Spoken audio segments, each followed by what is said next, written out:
Hello, everyone, and welcome to another edition of Mormon Stories Podcast. I'm your host, John DeLynn. This is Mormon Stories Europe edition.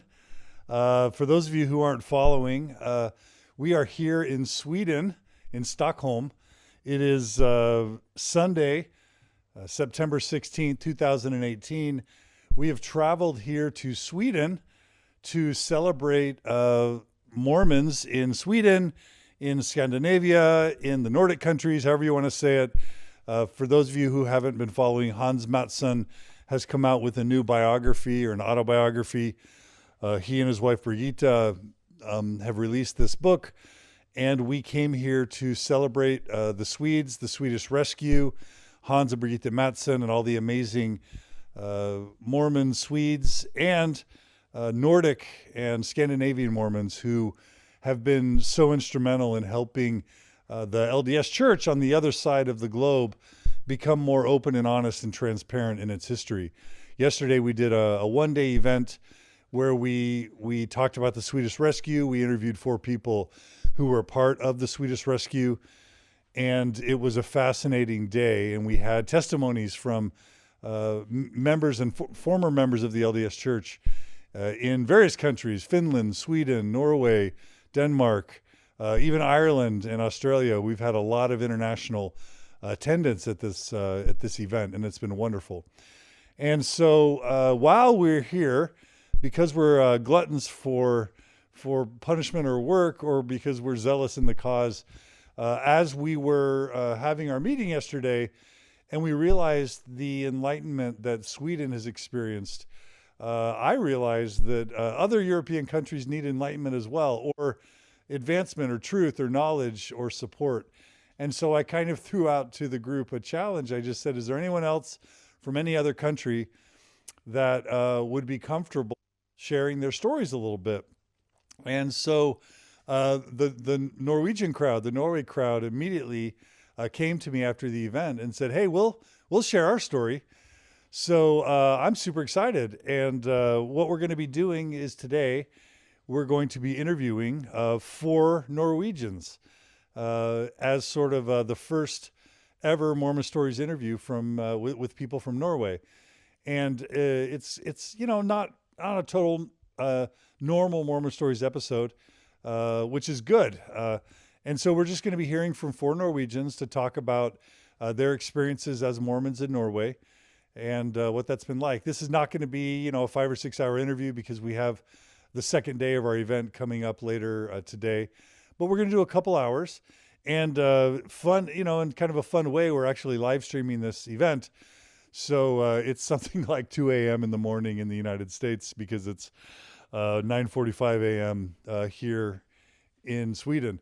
But for those of you who are joining us via live stream, I will have the comments up, and you guys can make shout outs, and not that everything's about America. So if there are Europeans who happen to be awake, especially people from Norway or Scandinavia or the Nordic countries, we would very much love to see people make comments, to share their thoughts and perspective, to ask questions, because we really want to have truth and integrity and openness and transparency spread throughout the world. And so that's what we're about. So yeah, we've got a lot of people joining us. Some people from the United States. Ivana writes, OMG, I'm still awake. Sheesh. Stacy says, I was just about to put my phone down and go to sleep. So Stacy's saying, why are you doing this to me? Stacy, you have free will and choice. You can decide to put your phone down if you'd like. So, please do make comments and questions as we go, because we would love, Suzanne's saying it's 3:30 a.m.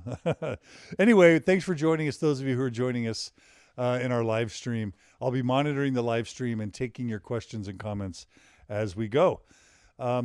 So let me go ahead and introduce our wonderful panel for today.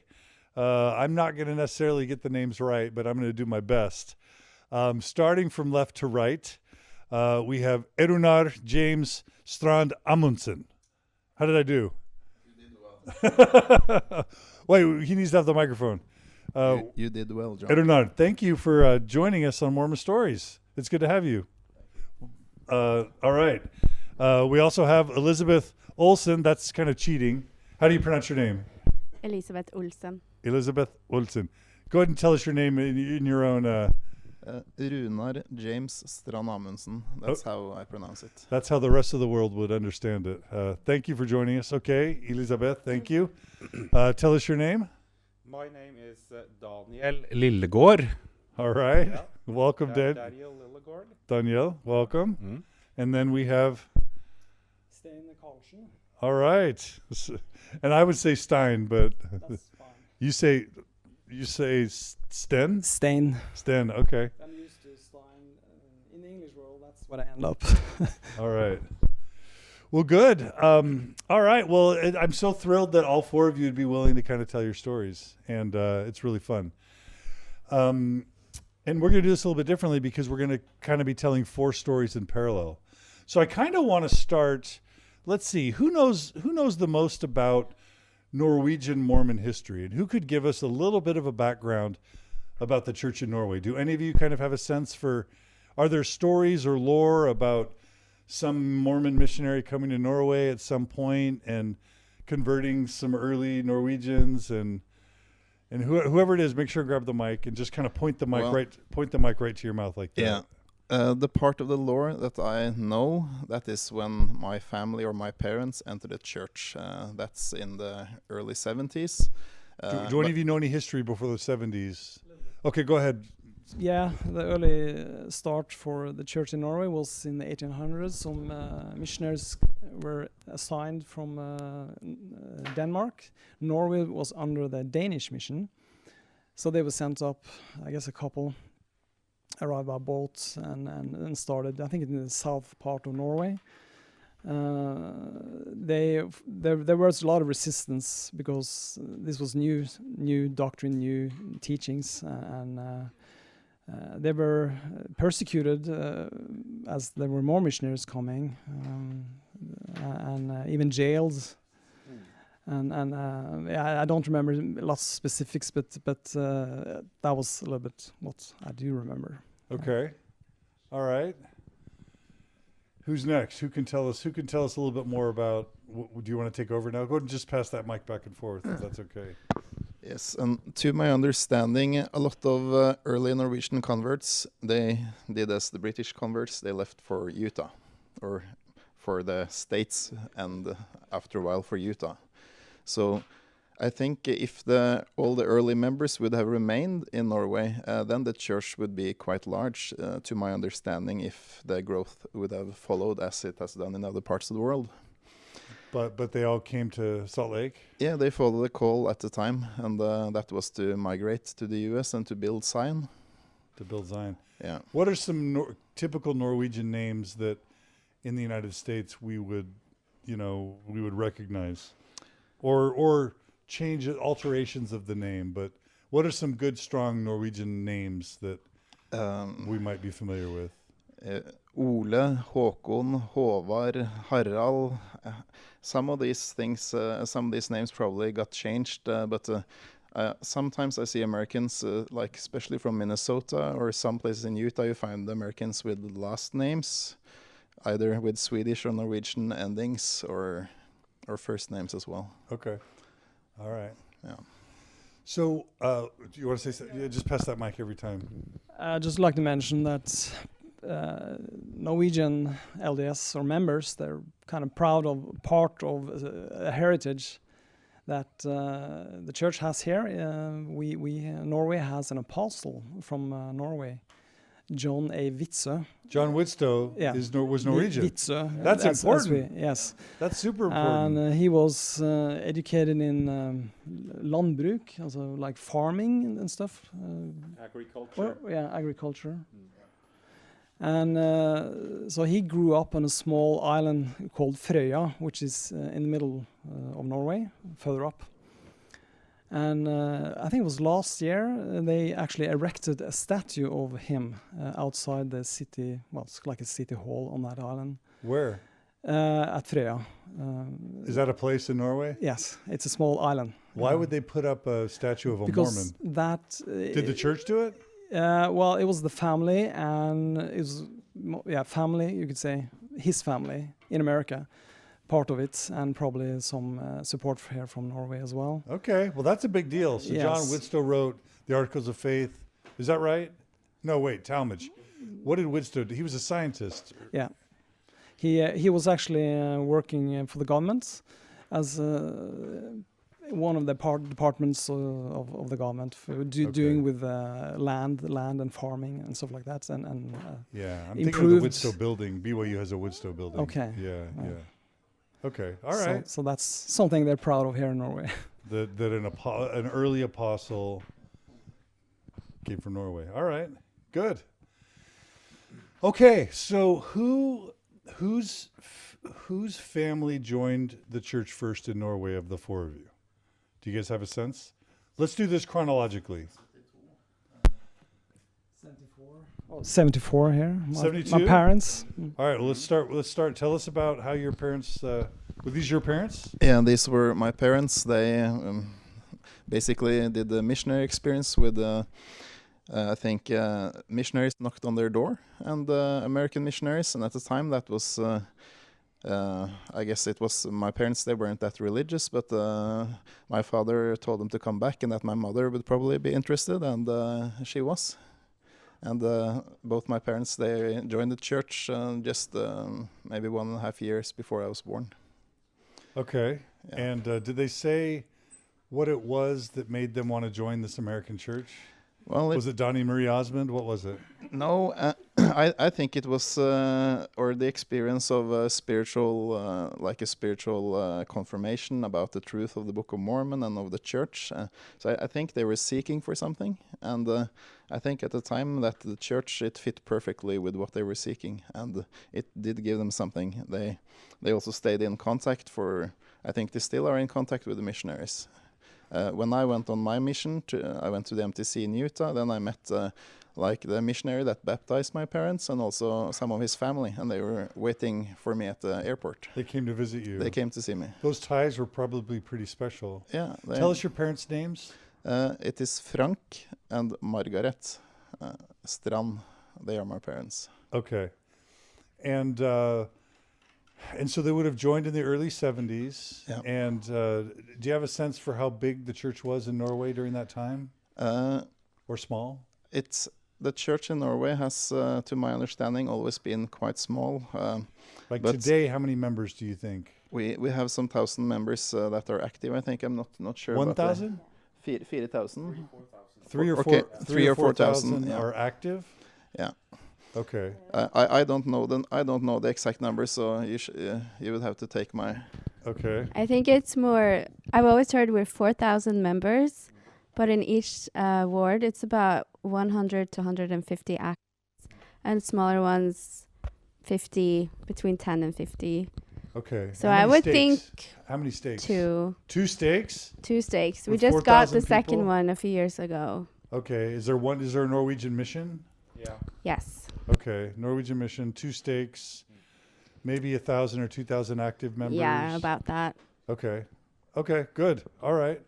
So you were saying the church was it's always been small in Norway. Yeah, it's been small, but at least for me, like growing up, I was, of course, or we were all like it's not common to be a Mormon, so you were like the special at school somehow, like what is Mormonism? It was not always the cool thing to talk about. What did they think about Mormons when you were growing up? I think words like polygamy or special church or sect, something like that comes to mind. And I've learned that in Scandinavia they say sect when they mean cult. Is that yes? when you say sect, they mean cult? Yeah, Is that it right? means something somewhat negative. Yeah, a sect. Yeah. In English in the United States, the word sect doesn't sound as bad, but I think it Yeah.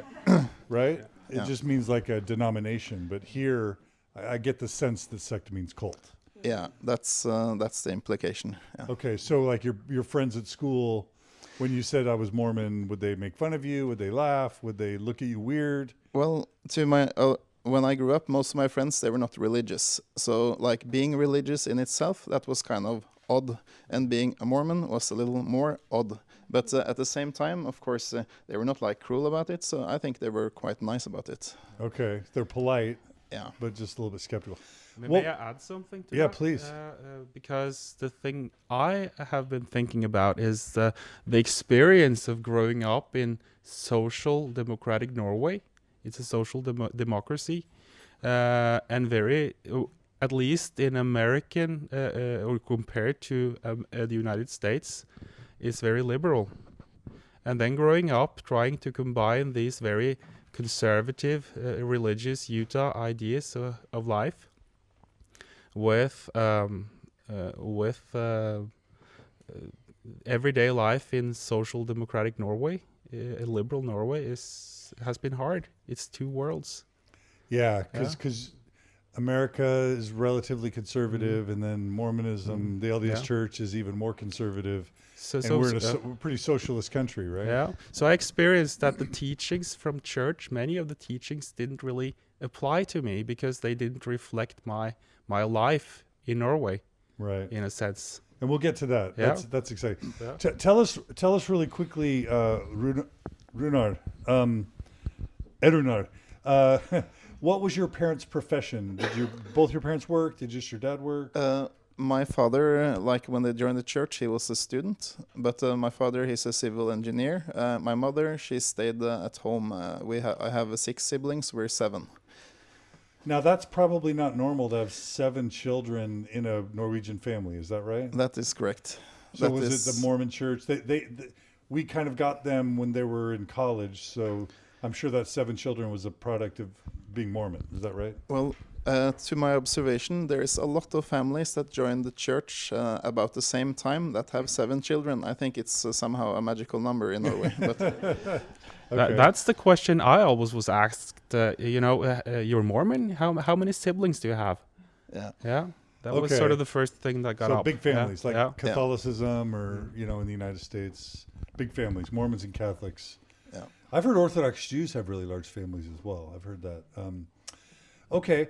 And just really quickly, Runar, so where were you in the birth order? I'm the oldest. I was born first. Oldest and of 7. Oldest of 7. Okay.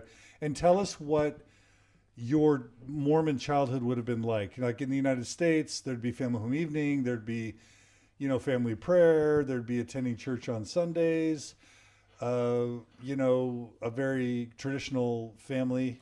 Tell us about what your Mormon childhood would have been like. What were the typical Mormon markers of your family experience? It was just like that. Family home evening, prayers, morning meals, and evening. When I was little, we had this old as I did before in the church. They used to meet. They met on Wednesdays, on Saturdays, and they went on Sunday and came home and then went back to church. But that changed when I was young. But so we followed, like the church in Norway follows the traditional Utah culture structure of how to do it. And did you learn primary songs growing up? Yes. Did you have a favorite primary song? The one that comes to mind is I'm a child of God, but yeah. Jeg Guds kjære No, barn. sing it. You got to sing just a line or two. I'll sing the first line. Okay. Jeg Guds kjære barn. Okay, Nice. that's enough. Let's get applause over there. Where's the Som applause? han har We have a sendt til studio jord. audience. Yeah, well, Well, do you want to finish? Danielle wants to finish. Han ga til meg et jordisk hjem, en kjærlig far og mor. Yeah. Led meg, før meg, gå du med meg, så jeg finner frem. Lær meg alt jeg gjøre må, så himmelen blir mitt hjem. Yeah, that was beautiful. You guys got good voices. Okay, so was it a happy childhood for you? yes. My experience of my childhood was happy, and I was glad that I was in a church. I did feel that it was something special.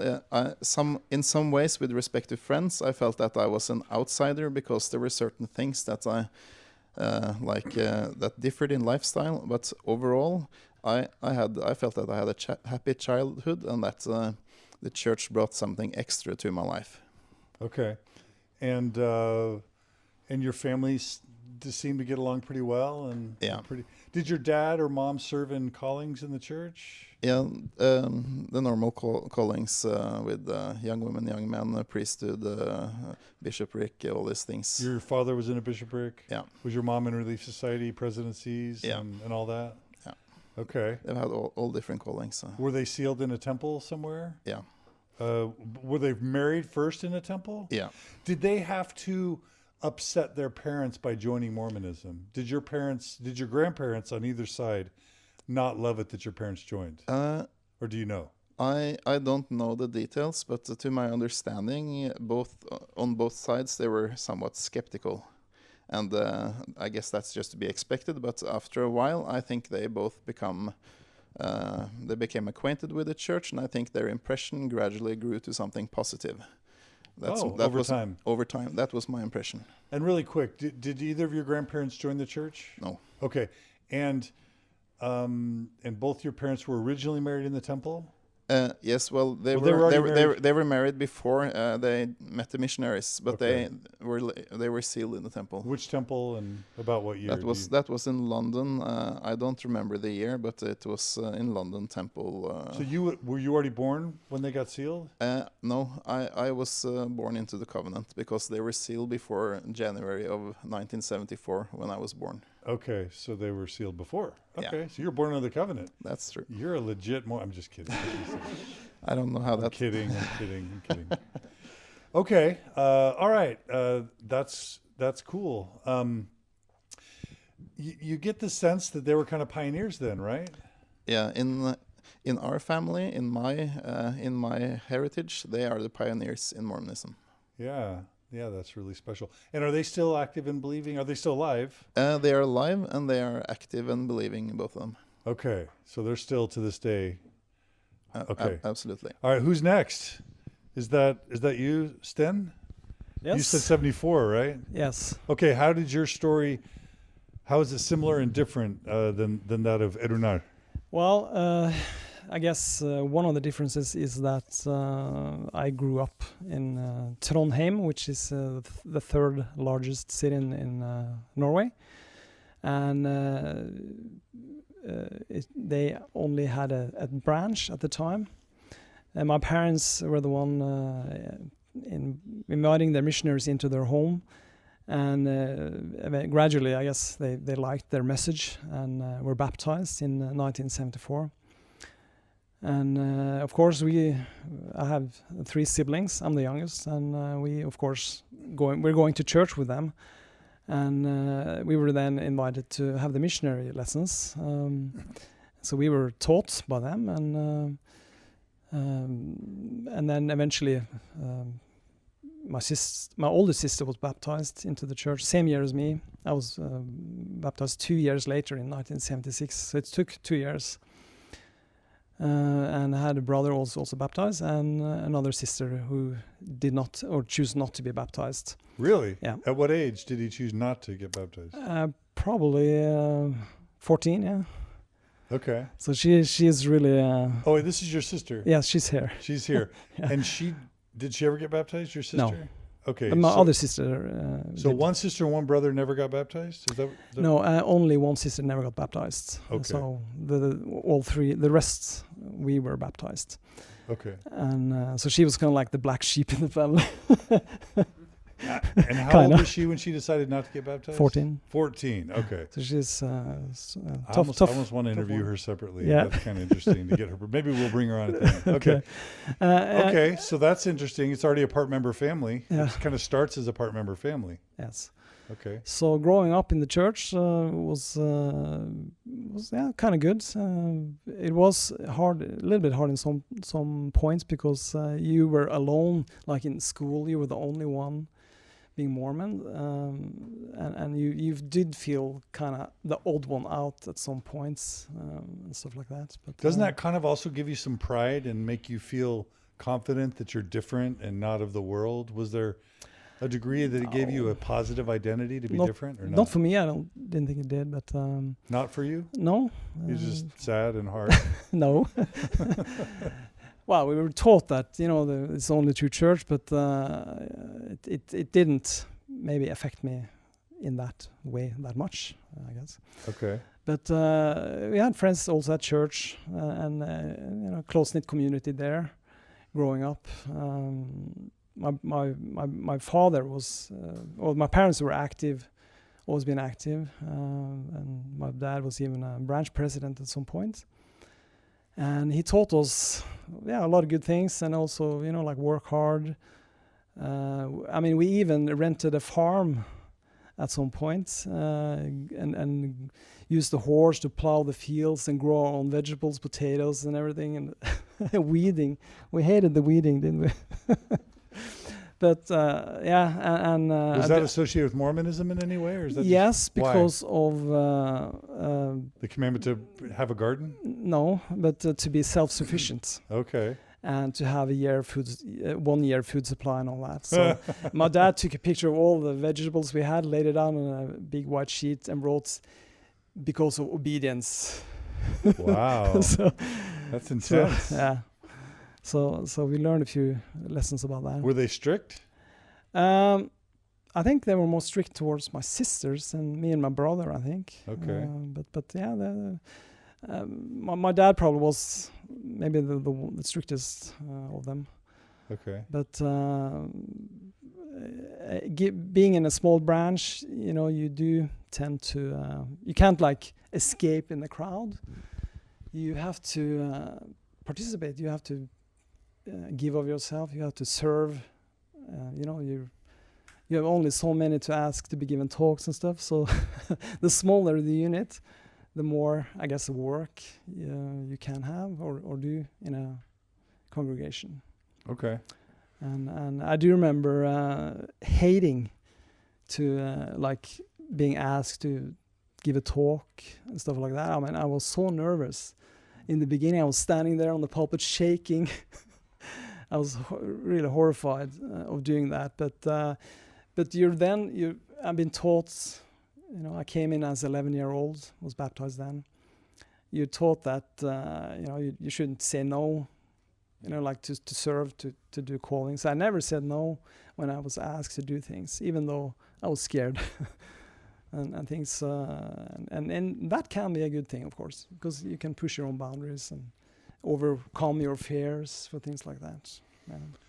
Yeah, so it sounds like for you, growing up Mormon in your childhood was very positive. Yes, I would say. With a little bit of feeling left out or different than your peers. Yes. But a pretty happy home and a pretty happy family? Yeah, well, we, as all families, have their challenges. I'm not going to go into those here, I think, but because I have family still members, active members as well. But all families have their issues. Ups and downs? Yeah. Okay. Anything else you want to say about your Mormon childhood before we kind of get into... I think that's good enough, yeah. Okay. All right. Either of you guys want to fill in? I have a comment about what you said about feeling different and feeling special. Yes. I totally agree with what you said because that I felt that way. So I converted when I was 29 years old, and they called me the golden convert because I was Norwegian, and it was very special. Okay, what year? 2010. Okay, 2010. So 8 years ago. Now wait, Daniel, when did you join the church? Yeah, I was born into the church. Okay. Yeah. Is it okay, Elisabeth, if we come right back to you? Yeah. I just want to do something Absolutely. chronological. Okay. Is that all right? But I'm really excited to hear your story. So, Right. Daniel, anything you want to add in terms of your background that was similar or different than theirs? Well, What year would you have been born? I was born in 1983. And were you born under the covenant? No, I wasn't. Okay. Because, my parents were married, but they didn't get to be sealed in the London Temple until later. So they actually went to London with me as a baby in 1983 to get sealed. Yeah. Okay. Okay. I don't remember that, but so I'm told. Okay. Yeah. Yeah. And how many siblings? I have 4 siblings. Yeah. Okay. And you were in the birth order? I was the first one. Oh, you're the Yeah, oldest. yeah. Okay. And your kind of Mormon experience as a kid, similar to Well, it's basically similar. I grew up in Drammen, which is a pretty large city in Norway, outside of Oslo, a little south of Oslo. Has a big ward, and it was the ward that eventually got turned into the second stake in Norway. So the new stake center is in Drammen. Okay. As the other ones have told, I was more or less the only child, except for my siblings who were Mormon at school. And well, honestly, I felt a little embarrassed about it all. I didn't fancy talking about it because I didn't want to get into that kind of stuff. It just felt awkward. I just wanted, as probably for most kids that age, just wanted to blend in with the others and be normal. Yeah. That's a similar theme for all of you. So I'm guessing Europe is just generally more secular than the United States. And so all of you felt a little bit odd and embarrassed to be Mormon in your peer group. Really quick, did you have friends from your branch or ward that you would become super close friends with, and you'd go to mutual or MIA or whatever they called it, young men's, young women's, and so that would make it so you felt less alone and you had the close friends in the church? Was that your experience? Yeah, that was my experience. I had, a couple of friends, maybe 2 that are very special, and I'm still in touch with them. And they have followed me since I was since we were kids. Yeah. As long as I can remember. So that's special. Even though I have quit church, I've resigned. We're not there yet. No, sorry, spoiler. We're going chronologically. Oh, well, yeah, okay, sorry. Yeah. We're still in touch, and it's good. Okay. Yeah. So, there are some interesting details about the story of my parents and how they joined the church and everything. My mother's aunt was the first who joined the church, and soon after my mother would get in touch with the missionaries and join the church. My father had a neighbor who was Mormon, and he sort of was invited to all activities at church, and he liked it, and eventually also got baptized. At that point, a tragic accident happened in my family. My grandfather had an accident at work, and he fell 4 stories down in the asphalt and was paralyzed. And just in that moment, my father was about to go on his mission to California. So when he left for his mission, he didn't really know whether his father was going to survive or not. But my grandfather was able to write with very unclear and almost unreadable letters that he should go. So he went on his mission. My grandfather recovered. He was put in a wheelchair for the rest of his life, but still he recovered. And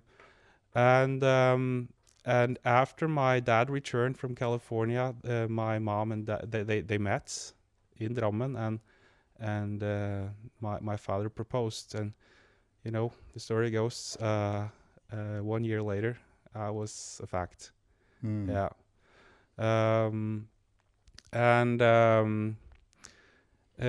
what I've told, and that is part of my history as well,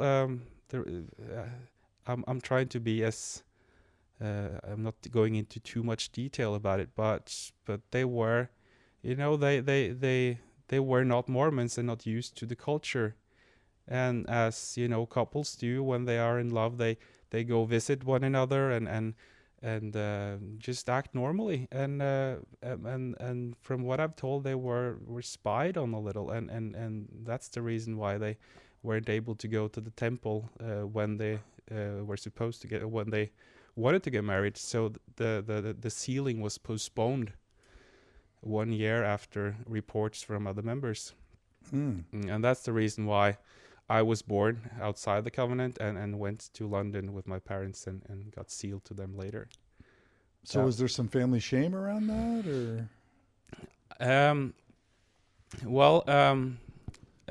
At one point I found a girlfriend outside of Mormonism, and the pressure was really high to get her baptized, and eventually she was baptized. I baptized her, and I was really, really uncomfortable with that. To this day I feel very uncomfortable about it. And that relationship soon after ended abruptly, and I don't really know the reasons why, but well. So you have some regrets about that. Mm-hmm. Okay. So, how old were you when that happened? I was right out of out of military, so it must have been 2021. Okay. Yeah. We'll come back to that. Come back to that. Yeah. Okay. But apart from that, it was a good childhood. I had good friends at church. I went to all the activities, young men. I didn't serve a mission. Gonna come back to that later, maybe. But yeah, overall, a lot of support. a happy lot of Mormon support childhood. and yeah. Okay. All right, Elisabeth, everyone's mad that I pulled the mic away from you. I just was trying to go a little bit chronological, but several of our listeners have said, hey, wait a minute, I wanted to hear Elisabeth's story. Oh, nice. Okay, so yours is a little bit different. It sounds like all three of the men here kind of started out in the church very early, and it sounds like you were a golden convert. So talk to us about that. Yes, I was a golden convert. I met the missionaries on the street. And how old were you? I was 29 years old. 29. So what year would this have been approximately? I met them in 2009. Oh, wow. Okay. So about 9 years ago. Yeah. That's a very different thing. Yeah. Yes. Okay. And so I liked, well, I had a book, read about a book about a near-death experience. And they kind of introduced me to Christ. And that book really made me happy, and it made sense to me, the afterlife and things that happened. So I believed in that book. And so when I met the missionaries, their religion sounded like that book. So that intrigued me. So I was like, okay, I can listen to you. And so, yeah, so I got baptized and got love bombed. And what did that mean? Love bombed is to get a lot of attention and being called special and golden, and you're part of the elect. But this is not like right away, but it was throughout time that you felt special, and you're the only member in your family. You have to go to the temple and do their work. Imagine how they're going to feel and how happy they are when you die and you get to see them. And you did their work. I was like, yeah, I have to do this. Mm-hmm. When am I ready to do this? So about 2 years in, I got endowed. Okay, wait. Were the missionaries from the United States? Were they from Europe? Yes, they were from the United States. What were their names? Do you remember? Yes, I do. Can I say? So, yeah. Actually, one of them is Elder Gilbert. Okay. He baptized me, and he resigned. Oh. And the other one, he's a famous football player. He's at the Chicago Bears. Really? What's his name? Should I give a shout out? Yeah. Sorry, Andy Phillips. Okay. Yeah, so I'm still in touch with them. And did you think they were super cute? Like.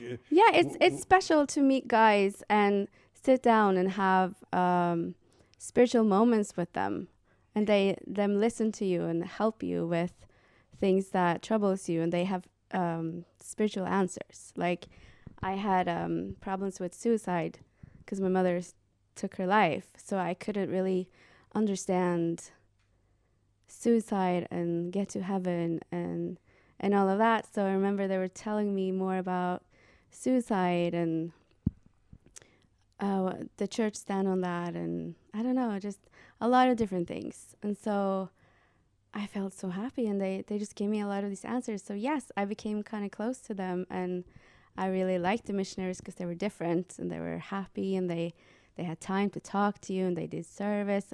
That's not common for Norwegian men, you know. It's, well, not to bash, but it's different to have spiritual Christian men compared to, you know, regular people who don't believe, you know. And I wouldn't even say that's normal in the United States either, right? Yeah, so I got attracted to that kind of... Yeah, go ahead. What's the word? I got yeah, when you say, were they cute? So yes, they fulfilled something that was missing in me through the gospel. It sounds like your mom's passing made you really think about death and the afterlife. You probably missed her terribly. Yes. And that is probably why you learned about near-death experiences. Yes. And what made you just really wonder, will you ever see your mom again? Well, I always believed that, but I never could connect how. So when I learned about Jesus and what he did for us and the plan of salvation, I loved. And so when I hear about the other guys' experiences that they were embarrassed to be Mormon, I loved to tell people I was Mormon because I felt cool. And I still like Mormonism, but I'm torn. So I'm on this path where I don't really know how to feel because I felt lied to. Well, but that's another... We'll get there. Yeah, we'll so get there. I was really happy in the church, and I got a lot of answers, and I felt good. And I felt that it was my responsibility to bring my dead ancestors to Christ, because I thought I was the one who could bring them to Christ, instead of Christ died on the cross, and that was, he said, it is finished. So the mentality for me that I learned was that I'm the one through Christ who can give them more. And that's not correct. That's not how you feel now, but you in liked my that opinion. at the time. So you were single when you joined the church? Yes, I was single. Have you gotten married since then? Thank goodness I never got married. You never married I never got married. Okay, all right, okay. And we'll talk about why you said thank goodness, but... Well, when I hear other stories of people who are married and the complications that brings, it's easier to just be the only convert in the family, and you don't have to deal with all the drama afterwards. Yeah, okay, we'll talk about that. That's what I mean. Okay, all right. But you were an active Mormon for how many years? 7 years out of 8, I've been active. Okay. All right, we'll come back to that. That's fascinating. Thank you. Yeah, so you're the golden convert, and I'm sure a convert of your caliber was uncommon for missionaries in Norway and in Scandinavian countries. So I'm sure those two elders that you mentioned were just thrilled to have met you. You were probably the highlight of their mission, I'm guessing. Is that right? Yeah. And you stayed close to them after they went back home, and yeah.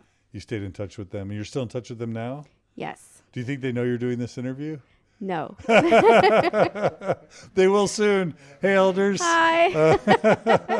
Yeah, it's gonna, I'm tired of the fear in the church. Yeah. And so I'm doing it for everyone who's scared. Like, everybody has a story. Not everyone are willing to share it.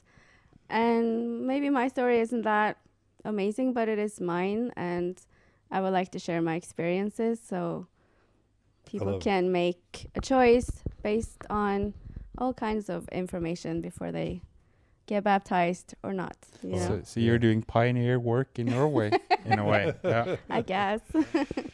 Okay, well, we'll come back to you, but what a lovely story so far. Okay, so did either of you serve missions? You said, so let's, Runar. Someone asked they want you to pronounce your name again. I'll do it 2 times. Runar. Okay. Runar. Yeah. They're asking, so. Yes, I served the mission in Canada, in Toronto West Mission. It's basically all of Ontario except for Toronto City. It was in 93 to 95. For me, it was quite an adventure, and I still look back on my mission experience as a fond thing. I didn't experience anything like I heard about your experience, like with baseball baptisms or all different manipulative things. From my perspective, the mission it was like a fair and straight thing. Of course, we were trying to sell a message and get people to feel something, but I look back on it with mostly good memories. What's a baseball baptism? I think there are Mormon stories describing that. Yeah. It's basically, it started, well, the first record that I know of is in England in the early 60s. One of the general authorities got this idea where they would start these baseball leagues because American baseball was starting to become really popular across the world. So in the church, they would start these baseball leagues where each local congregation, each ward would have a baseball team. And so wards would play each other in baseball, but you could only join the baseball team if you got baptized into the church. So thousands and thousands and thousands of young British men joined the church so that they could play baseball. And for a bunch, they just, stopped being members after they stopped playing baseball. But for a lot of them, it brought them into the church, and it helped the church in the British Isles grow for many years until they realized that they had to excommunicate all these people who had left the church, and there was no way to get them off the rolls, and it was hard to manage it in terms of the records. But different versions of that technique have been in the Mormon church for decades since. And in my mission in Guatemala, it was soccer baptisms, and the missionaries would baptize little boys, by playing soccer with them. So I don't know if any of you can confirm this, but I've heard somewhere that it was actually the American missionaries, LDS missionaries, who more or less introduced basketball in Norway. Oh, okay. Yeah. Oh, So that might have been something the same. Yeah. I don't know the story, but I've I've heard heard a rumor, but Yeah. I don't know the story. No. okay. All right. Interesting. That's very possible. But one thought about with respect to the mission is like in the days of now with Sam Young and like interviews and like sexual abuse and things like that, they're like looking back. Of course, there's like there's one incident that I remember, like at least that I think about Sam Young, because I don't want to mention names, but basically it's an assistant to the president that got very inappropriate with a minor girl during a baptismal interview. But the whole thing was on your mission? On my mission In Toronto, Ontario. This was one of my converts, or a girl, a daughter of a mother that we were also baptizing. And basically what happened was like we didn't get to hear about it until afterwards because the mother brought it up, and then we contacted the mission president, and this it basically, to my understanding, he kind of covered it up. He took ecclesiastical measures versus this assistant, but nothing was ever involved with the law. So looking back now in my journal, I see like what happened there. Yeah. So the stuff that Sam Young's doing, relates to experiences you had on your mission. Yes. Yeah. Overall, how was your mission? Did you have any experiences that you think are really important to share with our audience? Was it just a normal kind of mission? I think it was a normal mission. I had great experiences. We baptized around 27 people, most Canadian people. Most of them fell away afterwards. I think two of them are still active. Okay. But nothing in peculiar. What did a mission do for your testimony? Well, it was on my mission that I felt that I gained my testimony. I remember sitting in the MTC first, like for a Norwegian culture, it's kind of odd going into a place where like, say after me, I believe, repeat. But I wanted to believe. So I repeated, and I felt that after a while I did believe. So I gained my testimony the Packer way. The Packer way. Yeah. You gain it by bearing it. Yes. Okay. Yeah. And did you serve in leadership positions in the mission at all? I was a district leader, and most of my mission I was a trainer, or what we call it a babysitter, when you had a difficult person that... So I would babysit difficult missionaries, basically. Okay. Make sure that they didn't get into trouble. Were you pretty obedient? Yeah, I was obedient. Hardworking? Hardworking. How did you like the American missionaries? Did you have a way to generalize kind of what they were like? Were they all different? No, they were very different. Like one of the more peculiar companions I had, I think he probably wouldn't have been sent on a mission now, but he had tattoos coming up his neck, so he had to wear extra high collar or high sleeve on the collar. And he used to be part of he's been a Satanist, a part of a motorcycle gang involved in violence, all different things. But he was quite a colorful person, and I was amazed having him as a companion. And were the American elders nice? Were they arrogant? Yeah. Were they friendly? They were very nice and friendly. Okay. You didn't mind that? No, and the people that I had to babysit, they were usually there were people that didn't really have testimony, but they went on a mission because they were pressured to do it, and they were just bored and they wanted to have fun. Were they mostly from Utah and Idaho? Yeah, mostly from Utah. So the Utah and Idaho elders sometimes were kind of goof-offs a little bit. Yeah, well, they were just, they didn't really want to be there, but they were there because of their families. Sure. And but we became friends, and I made sure they didn't go crazy or keep the rules. You cracked the whip. Yeah. Okay. Okay. But overall, you had a good experience, and you left your mission with a strong testimony. Yes, much stronger than before I went on a mission. I wanted to believe, and when I was on a mission, I felt that I did really believe, and I really bought it. Okay. So when you came home, did you end up marrying the temple? And I married quite a bit later after I got home. Okay. When I got home, I did my military tour, as you have to do 1 year. But then I spent 16 years in the military, so it became more than 1 year. I did military academy and officer school and all that stuff. And I did 5 trips abroad with the Norwegian military to Bosnia 2 times, Kosovo 2 times, and also goodness. Afghanistan. Combat stuff or peacekeeping? Well, peacekeeping, basically. It was not full-out war, but it was a conflict. So for my blue-eyed TBM world, it was somehow shattered when I went to Bosnia. That was, or looking back, that was it was a changer for me. That's when your testimony started to shake. Yeah, well. Or crack. It's just the world that I could observe did not match the worldview inside the church with how God and justice and everything works. Okay, we'll come back to that because I want to talk about that a little bit more. Yeah. Okay. All right. Stan, did you serve a mission? Yes, I did. Talk quickly. Anything you want to say about that, or? Yes, sure. I served in New Zealand Auckland mission. I was wondering, I was trying to peg your accent because your accent seemed like Australian or New Zealand, your English accent. Yes, so, that's where I got my big practice, yeah. And Gina Colvin's listening. Oh, excellent. Did you meet Gina Colvin? Kia ora. Hi, Gina. Did you meet Gina Colvin on your mission? Not that I remember. No? Do you want to say anything that sounds New Zealandish to Gina? Okay. Kia ora says. What is that? Aroha nui. What is that? Is that Maori? Kia ora is like hello. Wait, hold on. Kia ora is like hello, and Aroha nui is much love. Yeah. Okay. You want to do the haka? No. I think that's culturally offensive. No, yeah. I've been paying attention. We're not going to do the Haka Mormon stories. No. Okay. Yeah, no. I went in 1986 to 1988, and when I received my mission call, I was very excited. I was like, "Whoa! I got to travel to the other side of the world." And it was an amazing experience for me to go there because I met a totally different culture.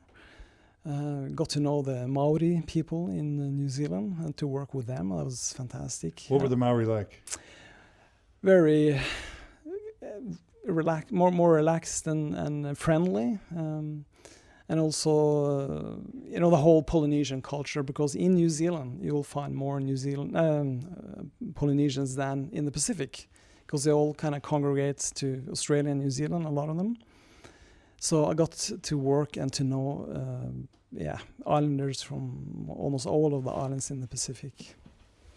And it's just it's a culture. What are you feeling? Tell us what you're feeling. It's just flashbacks from my mission. It's a lovely culture in many ways. Warm people and. What are some of the memories that are touching you? What are some of I'm not them? sure exactly now, but I would say it's of course any culture has two sides. They're very family oriented is one thing. They take care of the older. They don't put them just like in an old people's home, but they may be staying like the grandparents may be staying close to the other family, so they are cared for, or they can even look after their grandchildren and things like that. So the family ties are strong. But of course, you also have one side to that culture, which is it can be very tough. The religious side.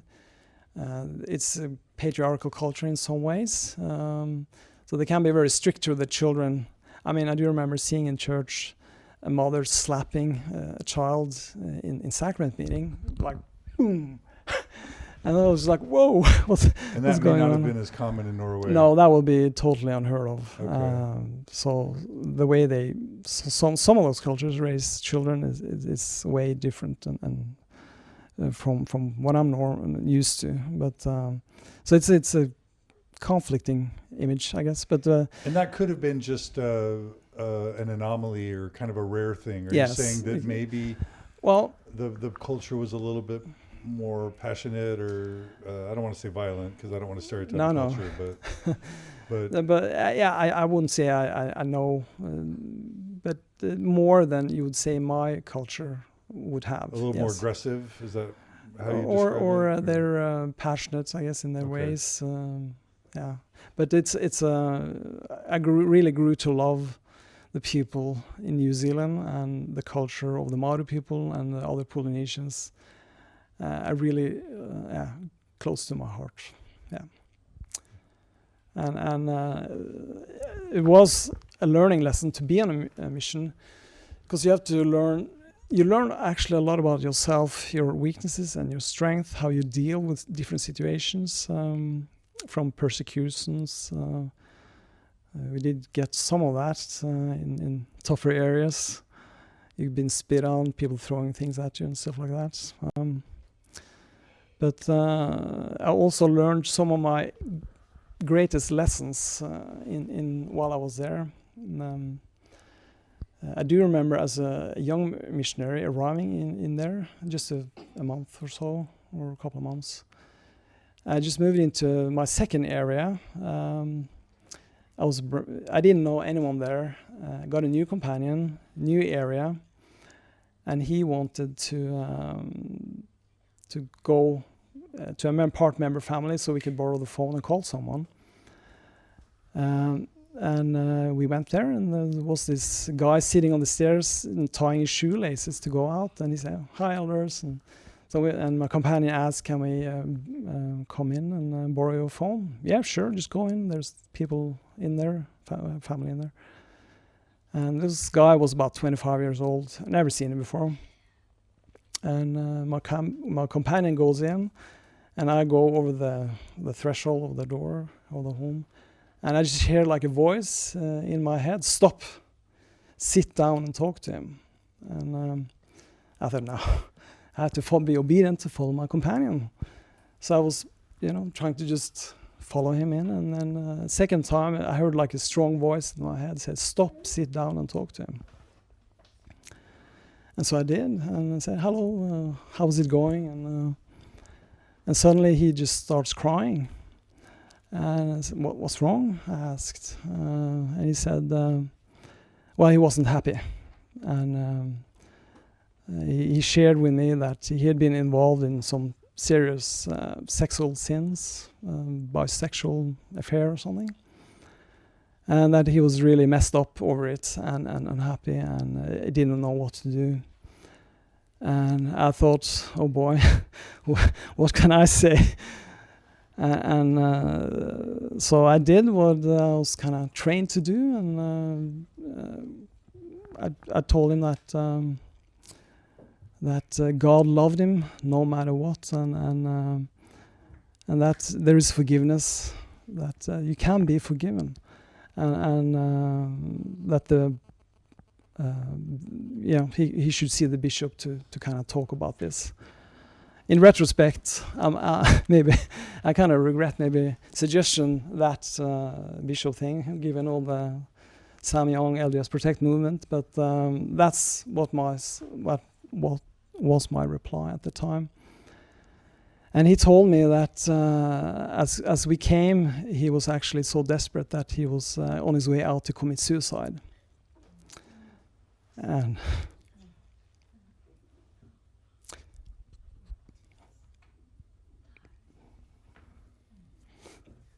that was one of my biggest lessons for me on my mission. What did you take from that? To follow, when you feel a prompting, try and not just ignore it, to do something about it, and go. Just don't ignore the feelings you get. So you felt like the Spirit guided you on your mission? Yes, I did.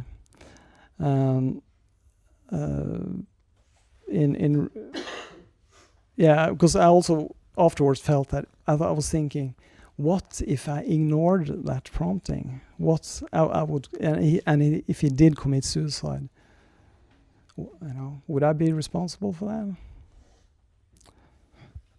that? And also later in my life, I've been thinking about this experience. How can I? People have asked me, how do you must have had spiritual experiences. How can you deny them? And things like that. We'll come back to that. Yeah, we can come back to that. But that puts a lot of pressure on you as you're Mormon to feel like you always have to be paying attention to the Spirit and then obeying it. For me, that was always hard because I never knew what was my own brain and what was really the Spirit. Yeah. And so I'd be driving down the road and then a thought would come into my brain, turn left. And I'd be like, turn left? Okay, I'll turn left. And then nothing would happen. And then I'd say, well, did I turn left because of the Spirit or did my brain just do that? And it can kind of make you crazy. But exactly. Yeah. I don't know if you had, No, I wouldn't say it made me crazy like that. But that's one big issue with just following your feelings or because you can really go crazy with it and you can neglect your own family because I had a feeling I should go and visit this brother and spend hours there or something, and maybe have a wife with 2 small children at home that could need your help, and you run around doing all this because I feel that's a challenge. I don't think I've fallen into that trap though. Okay. Any other important experiences from your mission you want to share? Yeah, our mission was, I guess, a proving ground for some new programs in the church. We're supposed to go worldwide. I also was part of that program. We had zone leaders and things like this in the mission. But we had a new program called, you had a president for the zone and 2 counselors. So the principle was that we should, in the church we have presidencies. So also in the mission field, you have a zone president and 2 counselors. So I was a zone president and tried that. And we heard this is going to go worldwide. This is if this is successful, it will go worldwide. And of course it didn't. And it didn't really work out because, yes, you do have 2 counselors, but you feel a little bit alone, I guess, as a president as well. When you're at least 2 zone leaders, you're more equal. So I felt it was better to have the old system, but it was tried out and I guess it failed. Okay. So that was one thing. So overall, your mission was a positive experience? Yes, it was. I loved it. Yeah. Okay. Yeah. And your testimony strengthened? It sure strengthened my testimonies. Okay. Yeah. Did you come home? There's one observation I would like to make as well. During my mission, we had 2 mission presidents. The first one was a 4-star general, later a general authority. What was his name? President Lassiter. I can't remember his first name now. Lassiter? Lassiter, yeah. Okay. 4-star general. Aye, sir.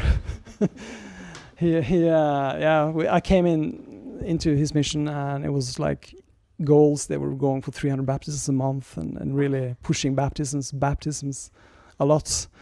And the other president that came in, he was more trying to reactivate all those inactives in New Zealand and working quite differently. And I think I've seen that in other, like in Norway as well. You have one president that's maybe more quiet, relaxed, do things not so gung-ho. And when he's done, there's a new president coming in who is more hard pushing for baptisms. And so it seems to go in cycles. If they have I guess not much happening during one mission president's term, they put in another one who's more bold or something. I don't know. It just seems. I've seen that pattern repeat many, many, many times. Yeah. Yeah, I validate that from my experience too. Interesting. Yeah, that's just my take. And were there any baptism shenanigans during that first mission president's time, where people low quality baptisms, or did you not hear about that? Yeah, there were. I mean, we were going after part member families, inactives, kids. There were small children, and just get them in the water. Maybe the parents even were inactive and stuff, so they didn't get much support at home. When you have baptisms in rivers, in pools, I remember I've done baptisms in a pool, swimming pool. Yeah. Yeah. Okay. So I think I baptized or was part of 60 baptisms during my mission. So that's a lot. Yeah. Okay. So there were a lot of pressure for baptisms, at least on the first part of my mission. And the second part, there was reactivation, and we pushed the genealogy of Whakapapa in Maori angle. Yeah. Okay. Did you come back and get married in the temple? Yes, I was married in the temple. Did you do your military service? I did. I actually left on my mission a bit late. I was 21 as I left. I did my military service first. I didn't really want to go on a mission when I was 18. But I also started my education. So I was a bit older than the other missionaries when I came into the field. Yeah. What did you end up studying? IT, computers. Okay. Yeah. And you did get married in the temple? I did get married, but much later than the church would have liked me to.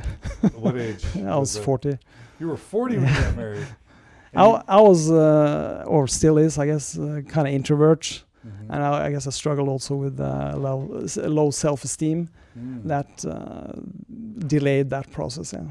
Did you stay active in the church? I always stayed active in the church, but I also dated non-member girl outside of the church, girls outside of the church. How do you live the law of chastity dating into your 30s as a Mormon? It was pretty good. I never did anything wrong. Wow, that's remarkable. So amazing. But maybe because I'm shy, and that's probably as well helped me to do that.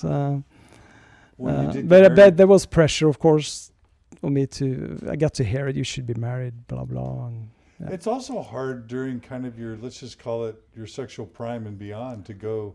Yes. So you're 40 without what normal maybe men do when they're in their 20s and 30s. I know. Was that hard? Yeah, it was. Okay. And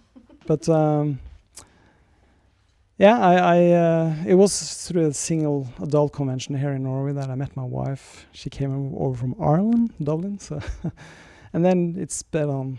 It went quick from there. Okay. Yeah. And you married her when you were 40. Yeah.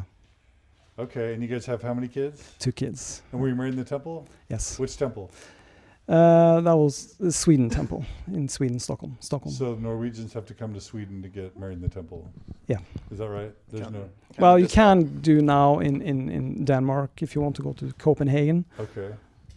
I just want to add a small comment with respect to marriage and being in the church in a small country with a very small population of Mormons or LDS, because you're strongly encouraged to marry in the temple, and you're strongly encouraged to have like friends in the church. And the thing is, when there's only a few people in your congregation, like, so who am I going to marry? It's like, it's not like being in Utah where there is so many people you can meet. So it's a different perspective here. Yeah, it's probably harder if you're going to marry in the covenant. It's probably you have to travel a lot to events in different European countries to find. In different European countries? You're traveling around. Well, there aren't that many events in this instance for people who are 30 and over. There are a few events in Germany and England and around that, and a few in Norway, but not that many. So most people travel around to these events in European countries and meet up that way. Because within Norway, there might not be enough eligible women, for example, and so you're traveling to Sweden and Denmark and England Yes. to try and find your Mormon soulmate. I think it's easier for people who are younger, like teenagers and in their 20s, to find people because there are more happenings and there are more of them than the older ones, in my experience. So you did this dating stuff too, where you travel around to try and find your eternal companion? I traveled a little bit, but I didn't go to too many. It was a bit awkward.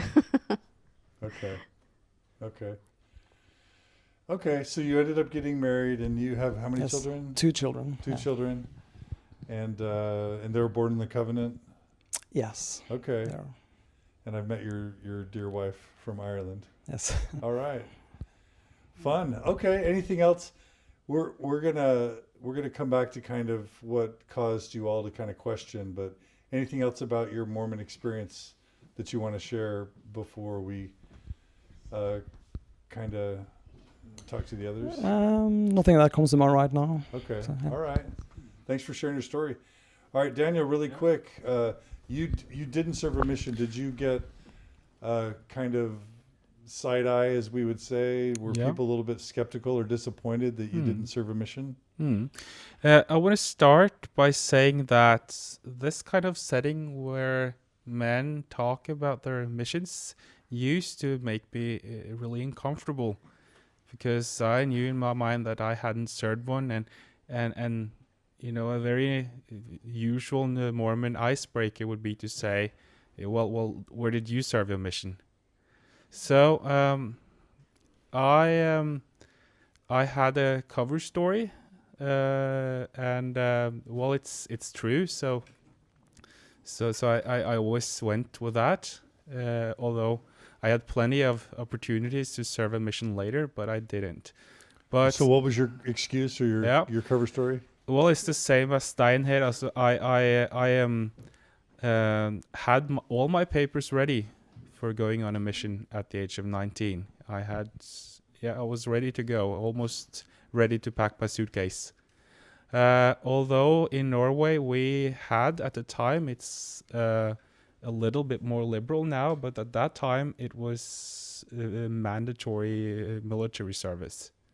So I had to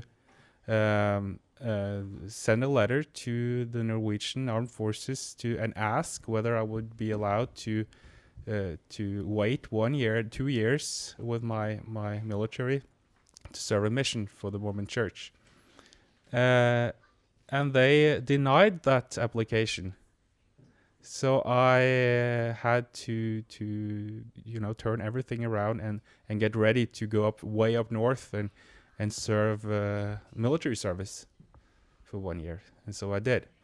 And where'd you go? North Norway? North Norway, the place is called Setermoen. It's in not far from Tromsø. And none of that means anything. No, but some of the viewers know. It's like it's almost all the way on the top. And it's kind of like very cold, I'm guessing. Yeah, very cold. Dark in the Yeah, winter, it's cold. You don't have any sunlight during the winter. It's all dark, and of course the same thing in the summer. It's midnight sun, and you. But it's quiet. It's dark. You see these beautiful auroras on the sky, and lots of time to think about life and where you're at and where you come from and reflect. It was a different year, and I am very, very fond of those memories. It was a good time. I did try to attend church a couple of times up there. I think that's the only time in my Mormon experience that I have borne my testimony, because of course we were only, I guess, 5 people on the meeting there in Narvik.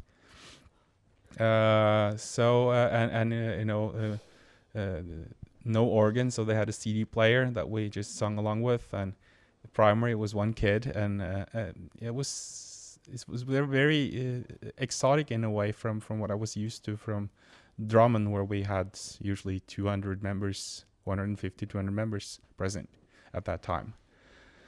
But I eventually returned back home and... Really quick, did you yeah. tell us why you didn't want to serve a mission? Well, I wanted to serve a mission, but I wasn't allowed to. Oh, but once you got back, you could have. Yeah, I could. So I'm coming to that now. Okay, sorry.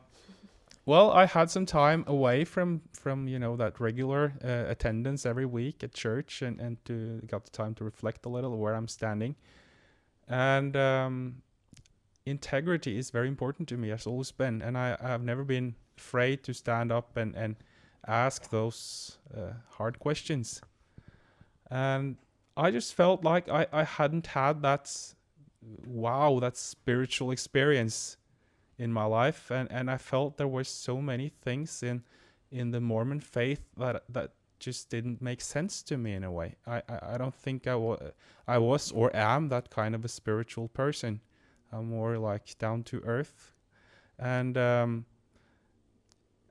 really when I got back, I felt like my integrity wouldn't allow me to go out and serve a mission. It simply wouldn't make sense to me in a way.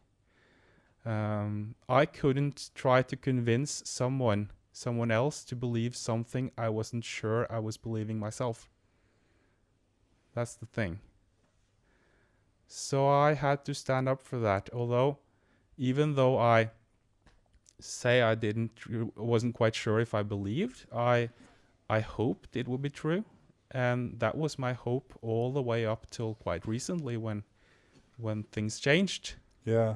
And but of course in that setting you struggle a little, and you because all the things you do, you don't feel that church gives you anything positive other than friends or a community, but doctrinal and spiritual things that just didn't stick to me.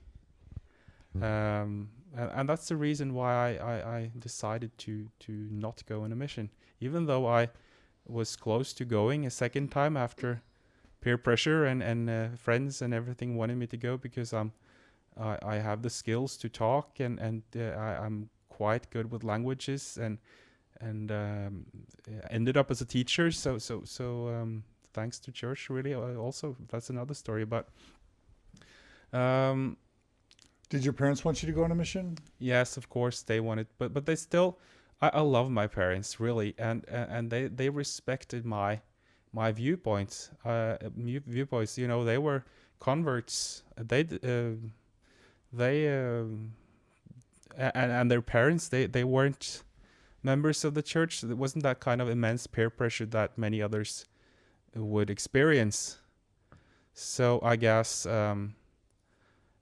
it was all right, although I want to add that I felt a little bit like an outsider in church while my closest friends were on their missions. And when they got back, you know, they came back, and that really close relationship that we had with sharing everything and that sort of vaporized a little, disappeared. It wasn't the same after they returned from their missions, and that has followed me. That followed me ever since, and it sort of rolled me down in a depression after a while, which has been a real struggle. What is and I saw these my friends. They got important callings at church. They got respect, and I sort of felt like I was more walking in the shadows in the back of the congregation of the word. Yeah. You felt kind of second class. Yeah, a little bit. That's the word. Yeah. With people that you were peers with and that you were friends with. And yeah. And there was, in the 80s, there was a baby boom in Drammen, Norway. And I'm sort of the oldest one, one of the first kids that came in that baby boom, and I was born in that baby boom. And so I felt a little bit like, you know, I went through young men's, and I was always in the presidency, and I was always, the go-to guy because I was the oldest. But suddenly that all changed after I didn't go on a mission. Yeah, and this is just to kind of compare. I remember very much having those same thoughts. I'm finishing my freshman year at BYU. I had prayed for years to get a testimony. I'd read the Book of Mormon. I never got that testimony. I bore my testimony, but I never knew for sure, and I wanted to know. And my seminary teacher led me to believe that I would know and I could get a witness, and I never did. So I remember going to the MTC and then going out on my mission and saying, even in the MTC, praying and begging for that witness, and I never got it. And I remember that very first time I was going to go teach an actual discussion to actual members in Guatemala. And I remember just saying, okay, I guess I'll just say I know. Because I think it's wimpy to say I believe or I hope. You know, yo pienso que la iglesia es verdadera, or yo espero que la iglesia es verdadera. You say, yo sé que la iglesia es verdadera. And it wasn't true. I didn't, and basically what you're saying is you thought ahead, and you said, it was an act of integrity for you. You thought ahead and said, I can't go say I know things I don't know. No, I can't. But then because you made that choice, you faced alienation and marginalization. You were made to feel inferior and a second-class citizen because of an act of integrity on your part. And I would get depressed too. What I did is I went and became the hero and became the missionary that baptized 120 people and came home and, was celebrated and had my homecoming and was respected. And in some ways I did the less courageous thing. Yes. And to me, especially after that experience, the words, I know the church is true, they're really, really empty to listen to. Just when I hear that, and when I see and hear people saying that, I just feel a sense of emptiness. Because, well, yeah. And some would say that's just sour grapes because you didn't serve a mission and you didn't gain a real testimony. But it must be hard to remain in the church as kind of that second-class citizen, to hear everybody else tell about their missions and their testimonies, and you're always kind of like, not that all that stuff that makes other people feel really good and reassured is making you feel kind of crummy, and you're seeing that as superficial. What's that like? Yeah, it was the main thing that led me into the depression, and it was, I don't know how to put this in plain English, put words on it at all, but it is there in your stomach all the time, and you feel it. It's not good.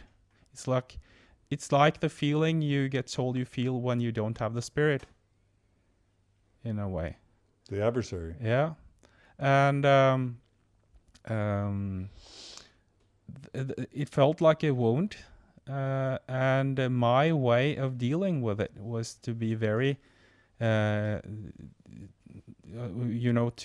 get married in the temple. That was my next goal, because I thought that getting married in the temple would sort of put a lid on that a little, and I could move on. Yeah. So that was what happened next. I don't know if you want to go into that. Yeah, real quick. So you did end up marrying the temple? I married in the temple. I met a girl here in Sweden, a woman here in Sweden, Emma, and we're still together. We have... How long have you been married? 10 years. Do you have kids? Yes, 2. 2 kids? Herman and Alfred. Was she faithful? Yeah. She was faithful, but I was... Was she like, you didn't go on a mission, I'm not sure I want to marry you? Or? I was always afraid of that, and that's the reason why I felt always that Mormon girls, they were unavailable to me. I couldn't reach that high because I didn't serve a mission. Although Emma, she looked through her fingers with that. She actually served a mission in Temple Square, Salt Lake City, herself. So we had one member of One missionary the between family. Yeah, you. one returned missionary in our family, and I found comfort in that. She completed you. Yeah. And well, that's a thing with the mission that didn't really go away with getting married. It still was there. You know, we always have this in social settings when they come and ask you, where did you serve a mission, and you have to say that sort of, yeah, well, I didn't, and the reason why is that, and I used to tell that story. The military service. Yeah. Yeah. Which in your mind probably wasn't totally true. You probably knew you were. Yeah, I had plenty of opportunities to go out and serve later, but I didn't get into that because I felt there was some comfort in just sticking to that. And you know, when I got back, I just felt like I need to find the spirit again. And sort of time went by, and I got some education, and I didn't go on a mission. So were you ever, once you get married and married in the temple, did you ever like try and double down and be extra faithful and extra righteous and try and become bishop or branch president and try and justify your lack of missionary service by being an extra hard worker and committed Orthodox Mormon? No, I don't think I would have done that, because this is around the time, about 2008. We married 2008. And this is about the same time when the Prop 8 in California came around. Okay, so that was the beginning of a... Yeah, so that... Okay. Yeah. So we'll come back to that. We'll come back to that. Okay, so right as you get married, your faith crisis kind of starts. Is that what you're saying? That's true, and the temple was part of that, and you know, everything. So, but I had to sort of pack that all together, how do you say that? Compartmentalize that. Because Emma was faithful, and I needed to at least act like a faithful Mormon guy, and I did for many years. Yeah. Okay. All right, Elisabeth, really quick, let's talk about your story. What's it like joining in Norway in your 30s? Is that right? And then being single for 7 or 8 years. What was that like, being a single? The missionaries are gone. Now you're like baptized, and you were the golden convert, and you were love bombed, as you said, and you're trying to find your eternal companion, I guess. What was that like for you? Being in the church as a single woman in your 30s in Norway. I never thought of myself as a single woman looking for a husband. Good. Good. How did you think of yourself? I thought of myself to find Jesus and find God and grow in that, whatever that meant. I didn't know, because I didn't know there was a Jesus before I got a testimony or, experience of that. But then after some time, you do think about it, like, yeah, I do want to find an eternal companion. And yes, I do want to marry in the temple. So yeah, I try to be open-minded, but there wasn't that many. So for you, it was about Jesus. You're joining the church to find Jesus. Yes. And so did you find Jesus? Because when some criticize Mormonism, they do it saying there's a lack of Jesus, that it's too much of an emphasis on Joseph Smith and the modern prophets. How was your Jesus experience as a Norwegian Mormon? Did you find Jesus in Mormonism? I found Jesus and I didn't find Jesus. Okay, tell us about that. So I didn't know anything about, obviously I've heard about him, but I didn't know anything about him. About who? About Jesus or Okay. God. I didn't know if they existed. Only heard them through stories in religious classes in school growing up. So I didn't, it was just, okay, it was Jesus. So I found, being with the missionaries and them telling me all the lessons, I found Jesus, and I also found so much more. So I found throughout time that the church emphasis on a lot of the so much more, the temple, missionary work, and all of that. So that led me to, I've always been in between Christianity and Mormonism, because when I started to become a Mormon, I also looked through other sources for Christianity, and I found other Christian televised evangelists, or what they're called, that really spoke to me. So I started listening to them as well. And I also had a friend who was Christian in a Pentecostal type of church. So I went to see her congregation a few times. So I got the experience of both. And that made me think after a few years that people here in the Mormon church are different than Christian ones. People in the Mormon church for me was more, they were doing things to get higher.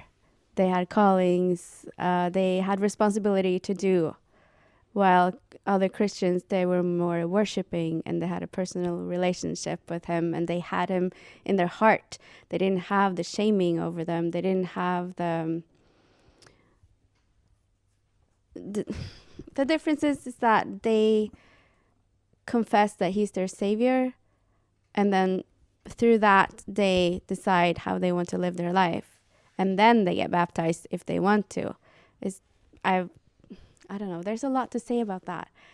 I just noticed that there's a difference, and so that made me start to look more into Christianity and the differences between Mormonism salvation and Christian salvation, for instance, because I always thought the temple was the key to our religion. And so that's why I went and got endowed early, because I thought it was that important, because you were taught, well, you do get a second chance if you die, to accept that and get to the celestial kingdom. So what was it like to go through the temple for the first time for you as a woman, Norwegian woman, single, whatever?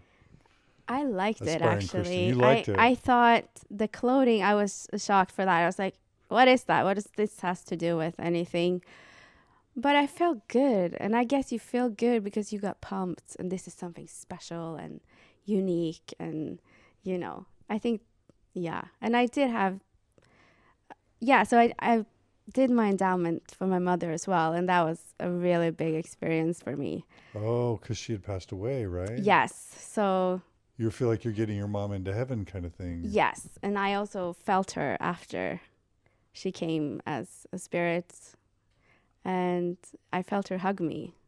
Wow. And some people feel that. And it doesn't have to be a religious experience. But I connected that to the endowment. So I always liked the temple. But then I started to question, what does this have to do with Jesus? And why do we have to... Jesus should be enough. But I'm still not sure. I see it as a control, more of a control. The temple. Yeah. In what way? To keep you in. Because it's not what you do, it's what Christ already has done. So the temple shouldn't be your part of your eternal salvation to get to heaven. And you were wondering that years ago, or? Yeah, a few years ago. Okay. I started on the path, and then I just started to feel kind of mind-controlled in the church. The way that you were thinking and the way that you became different than other people who weren't religious. Before we talk about your testimony kind of falling apart, maybe, did you serve in normal callings? Were you in primary? Were you in the Relief Society? Yes. After I joined the church 3 months after I was in primary, but also at the same time, I was really good friends with the mission president, so he let me be part of his mission, sort of. So you would kind of serve as a missionary? Yeah, well, I served at their meetings and their dinners, and I did the office work, the AP work. Mm-hmm. Not their work, but I helped with the mail, and I don't know. So I kind of got a backstage pass to the mission field. So I felt that kind of grounded me, that they were helping me have a testimony of everything, and I saw how it all kind of worked out.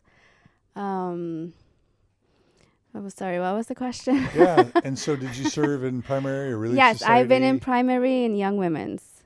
You served as a young women's leader? A counselor. Okay. And how'd you like those callings? I really liked it. Yeah. It was, I learned a lot. I found out that I like to teach. I like to stand in front of people and teach. And, but I didn't make the primary as, okay, let's focus on the teaching. It was also about having fun and, make it personal for the kids. And I don't know. It was a good time. It was a time when there was a lot of people in my ward. So how many? Well, there was probably about 25 kids, and now it's more 11 or so. So There were more people there. You were 11? What do you? No. There's about 11 Oh, there children were in 25 primary, kids. and That's a big primary probably yeah. for So then Norway. it was a lot of kids, so it was fun, and there Okay. was, you know, it was How a many good in time. your ward? How many total people at the peak of your ward? How many I were would there? say 130. And that's a big ward in Norway. Yeah, pretty Is that big. a pretty big ward? Okay, And now it's, probably 100. it's gone down. A little. Okay, and so how many years were you just active and faithful, and 7. were you loving it pretty much the whole time? Yes, I thought this made sense, and this is what life is about. And when I went through the temple and I got my garments, I was like, okay, felt awkward, but this is the choice I made, so let's go for it, you know? So I didn't really think that much about it, really. And that's the life that I chose to have. And yeah, I liked it. And in the United States, a woman or even a man in their 30s who isn't married would feel out of place or judged or awkward or uncomfortable. They would feel a lot of pressure. Why aren't you married? Trying to get married, because the church is so much about eternal marriage and families. Did you And feel that's that what I pressure? noticed after a few years, that is the mentality. And I would hear another missionary tell me, oh yeah, my sister, she went to BYU for 4 years and she's still not married. She got a mental breakdown and she hates life and she thinks her life is over. And I'm like, what are you talking about? So when I found out that that's the mentality, and people look at you like, okay, you're in that group, it's like, that's not what it's about. Like, what is this? So it's all these little things that made me see the culture and the shaming and feeling left out, that I was like, I don't want to be part of this. Like, you know? So eventually you didn't like that. No, I didn't like it, and I really reacted strongly to it. And that, I think that's why I'm here now, because I've only been questioning for about a year, the last year, and it's been extremely stressful. Okay, we'll come to that. Did you try and date men when you were a single woman in your 30s? Did you? A few. And, you know, I imagine in European culture, was it hard to kind of try and live the law of chastity? Not hard? Not for me. I made that choice way long before I was a member. You're a personal just, choice. So for me, I don't know, but I find it easier for women because they're more looking for a connection and feeling loved. But for men, it's more of a need, or like physical thing. I don't know. Well, I actually believe in no sex before marriage, and that's not very popular, but I don't mind it. And that wasn't hard for you? No. Okay. All right. Cool. But yes, it is a little weird. I did have a friend who tell me she's 40 years old, and she had like a sexual breakdown, because she met a guy who she really wanted, and she couldn't. She's like, I really want to sleep with him, but my morals tell me no. So she was like sexually frustrated at 40. She's like, what am I doing? I can't have sex and I'm in my prime, you know? So it was funny to listen to her. But that was also part of it, like, it kind of woke me up a little bit, like, yeah, maybe that's not for everyone. You should make that choice for yourself. And I think that's what it is. I made the choice for myself. I wasn't told by someone to do it. I wasn't shamed into it. I think that's the difference. Right. Okay. So for you, it hasn't been as hard as for your friend. You haven't had that sort of breakdown or frustration. I've had breakdowns, but not over sex. It's more of the